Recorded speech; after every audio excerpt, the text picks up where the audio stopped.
Okay, I took a little break there, but I'm back. Okay. This is actually turned out to be somewhat lengthy video, so I'll try to go a little easier on Coleridge. Not easy on Coleridge, but I'll go easy on you by not saying so much about Coleridge. But I actually find him to be far more interesting of the two. Again, he's harder to read, and it's for two reasons. One, because he's writing about much more difficult ideas. In fact, it's very clear in the text that he understands, or at least somebody understands, just how difficult this is. And also the way he's writing about it is much more difficult because it's not guided by discursivity. I talked about that. One idea leading naturally to the next, and to the next, and to the next in a paced and, if you will, grammatically connected, logically, linearly connected manner.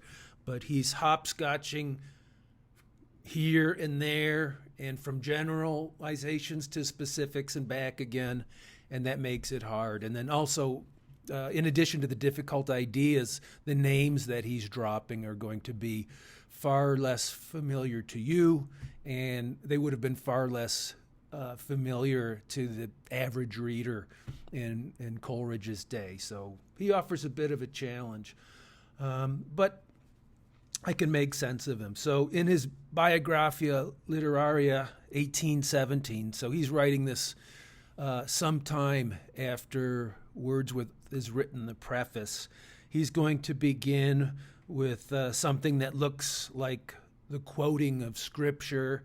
It makes references to spirits, proportionality, man's intellectual nourishment, Adam, the original man, and who did what? In addition to eating the apple, he named all the animals. Okay, so the name giver, or that primordial archetypal speaker who makes definitive utterances on behalf of the entire human race. This is who he's invoking at the beginning, and he'll use this term esemplastic power. You might not know what that word means, but you actually do. One of the hip things to study right now, it's one of the coolest things you can study at the university right now, is brain science. Everybody's all worked up about the human brain for the last decade or so. And one of the things that we're discovering about it is, when I was your age, everybody told you had to be very careful with your brain because it's the only part of once you've destroyed brain cells, there's no getting them back. And so people had all kinds of advice, words of warning about how you treated your brain, because if it ever got damaged, that was the end of it. Now what we found out in recent decades is what? As a matter of fact, your brain is the most adaptable and the most healable organ in your body. And as a matter of fact, it's constantly burning itself up on a daily basis in order to do what? Activate new cells, new neurons, so that your brain, if you do take care of it, stays fresh and clean and is constantly able to adapt to the shifting circumstances around you. And if should you get a brain injury, we know now through all kinds of scientific studies, it's actually possible for your brain to heal in quite remarkable ways that other parts of the body simply can't. So plasticity is the word that we use for this notion of the brain as very much a living and a dynamic organ of the body, which is constantly changing. And this is what Coleridge is going to say the imagination is possessed of, plasticity.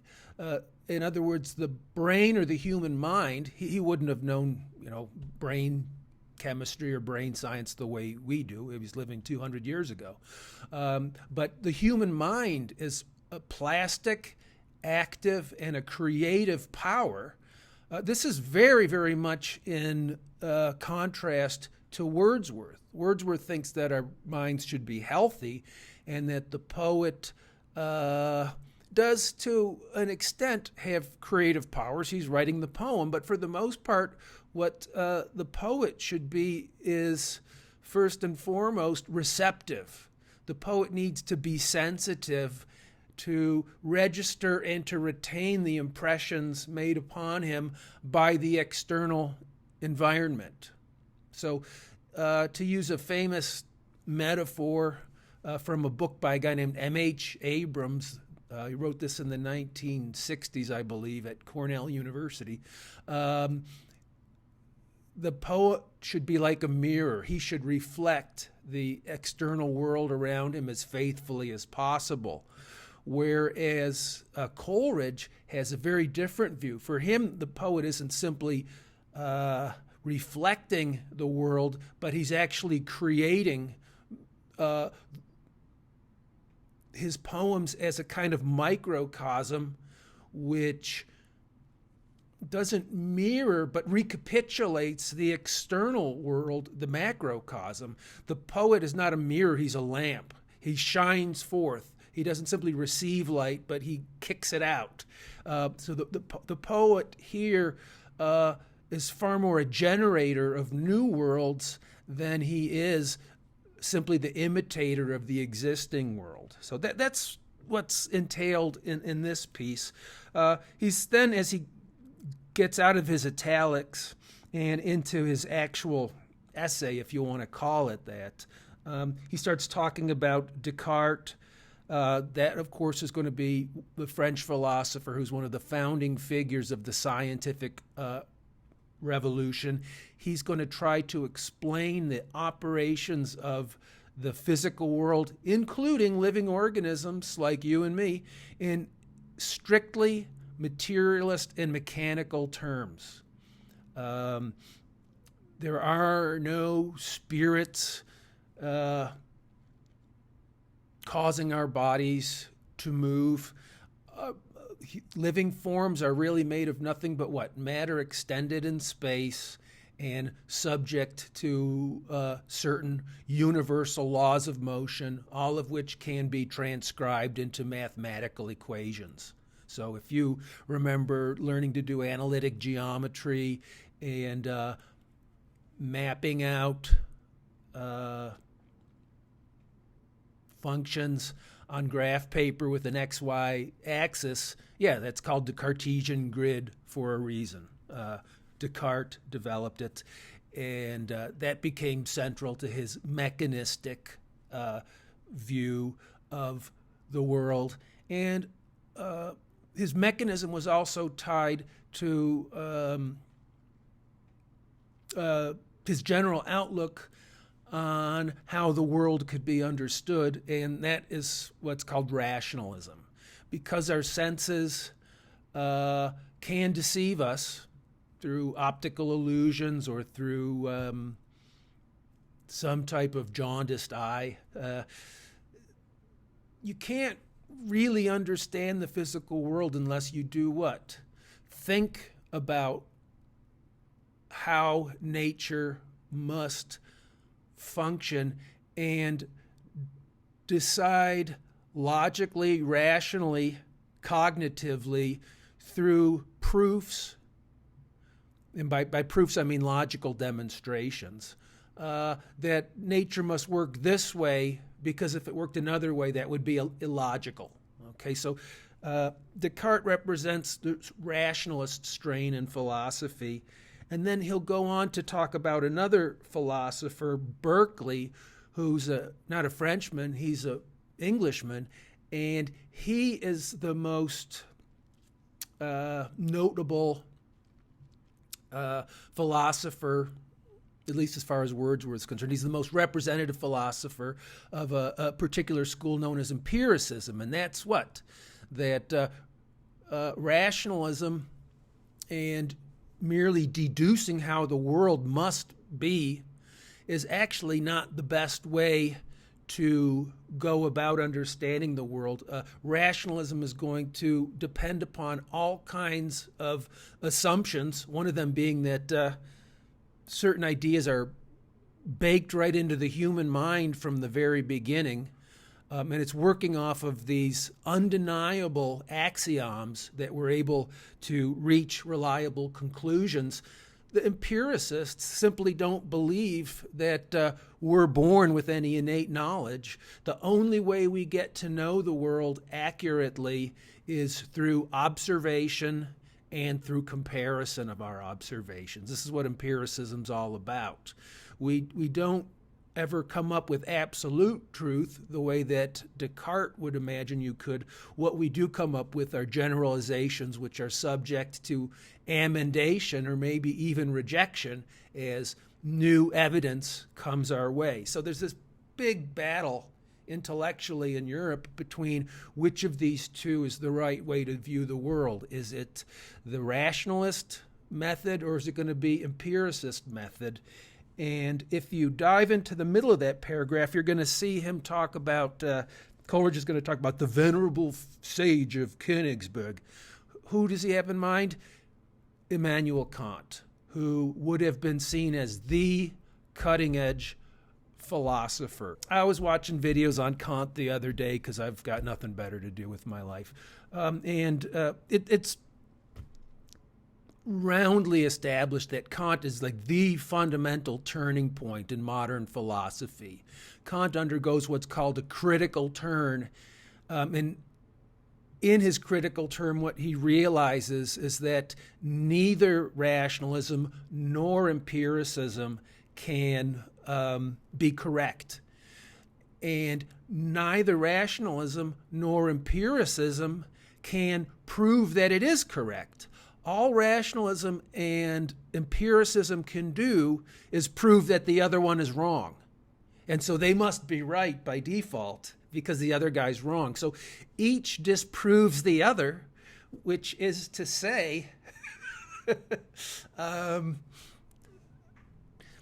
if we're going to describe how the world is, how it works, we're going to have to come up with a completely new approach, and this new approach is going to be the critical philosophy. The way he's going to get at this new view is going to be through what's called a doctrine of the antinomies. Antinomies are going to be two different opinions like empiricism and rationalism, which cancel each other out, but which Kant is going to synthesize into a higher third position, which contains bits of the two opposed positions, but it takes them onto a higher level. Now, this could just sound like that middle path that I was talking about earlier with respect to Aristotle, but it's not just a middle ground. It's actually to view the world from an entirely different perspective, and I'll show you really quickly how that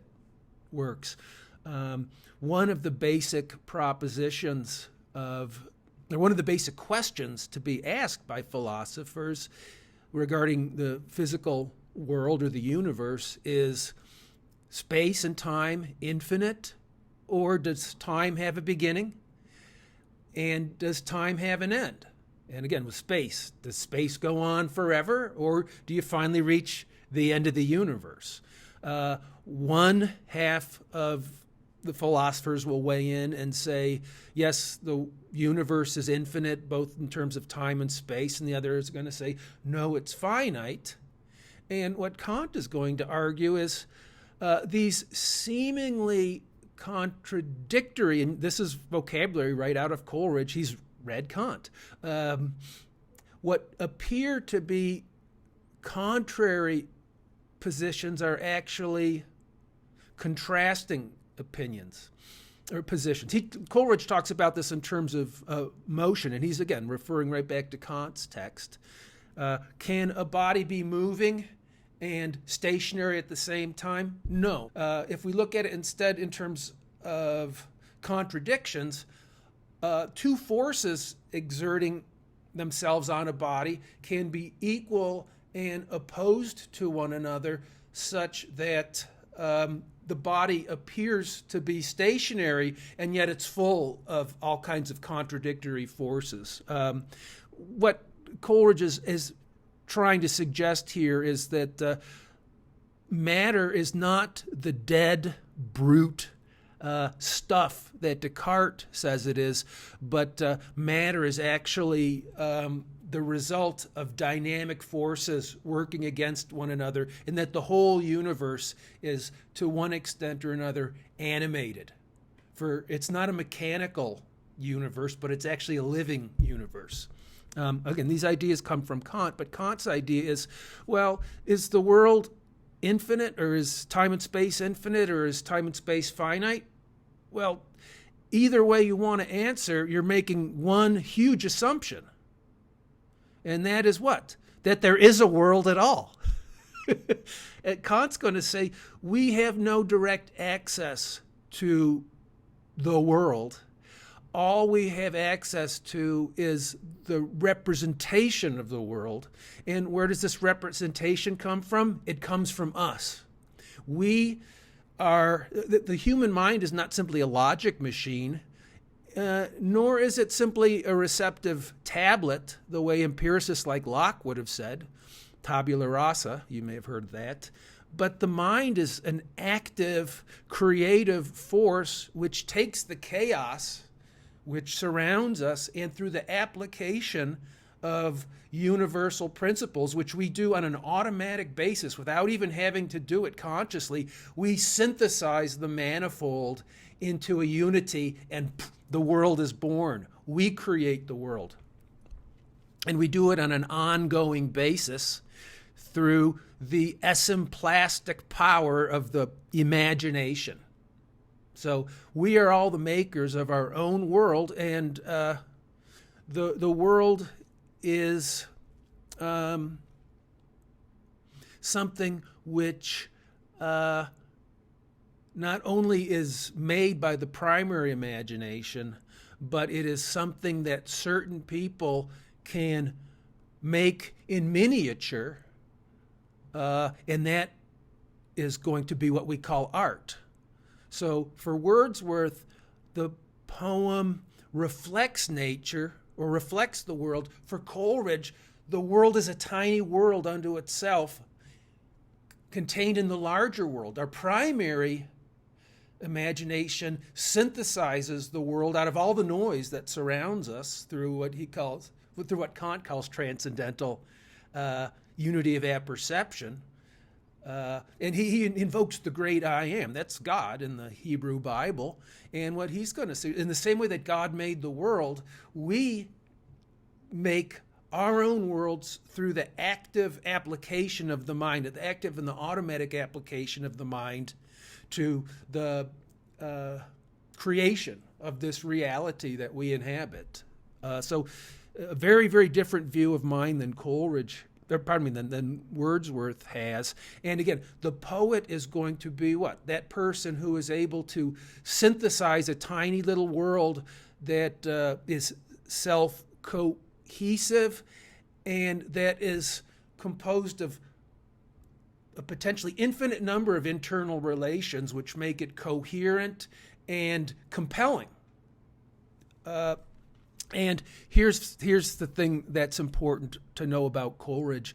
Not everybody can do this. Yes, everybody, unless they're psychotic, can use the primary imagination, and they do it all the time. That's how you have a world at all. If you can't synthesize the manifold using your primary imagination, yeah, you're schizophrenic. But to recapitulate that so as to create a little microcosmic world within the world, a tiny reality which is consistent unto itself and which compels our attention in the same way that nature does when we look out at a landscape or something like that. Only a very few people can do that. Those are the real artists. And so what Coleridge is going to argue in contradistinction to Wordsworth is it's not merely a qualitative difference. Poets are not just a little bit more sensitive or a little bit more imaginative than the rest of us, but it's a qualitative difference. They are substantially different than the rest of us. They are possessed of a unique gift that comes only to the very rare individual. Those people are poets, and all the rest of us can do is sit back and admire them because we don't have the gift. So very, very different view from Wordsworth. That's about all I want to say about Coleridge right now, other than the fact that I want to talk about why this thing's such a mess. Well, it's because he's too smart for his own good. He's read too much for his own good, and he's tying himself in knots, just like so many genius boys and girls that you knew in high school and that you'll meet in the honors college. They're too smart for their own good, and they just stumble all over themselves trying to come up with a coherent thought, and they're unable to do it. So in a word, what Coleridge has is a massive case of writer's block. And when he is able to get over it, that block turns into, and you can understand what this word means, he ends up turning his massive writer's block into a massive case of logorrhea. Look that up if you feel like it. But he just goes on and on and on and on, but he can't get to what he's saying. So when you read this piece, you're going to see him what he's actually trying to do is write the preface to the lyrical ballads. He was the one who originally was given the task, or took upon himself the task, of explaining why these new poems are good. And when he tried to do it, he wrote in a way that was so effete, so contrary to the average person's ability to read it, that he finally gives up in defeat. He shows a rough copy to Wordsworth, and Wordsworth says, I have no idea what you're talking about. Listening to you, it sounds as if everything I ever knew about myself, human nature, and poetry is completely wrong.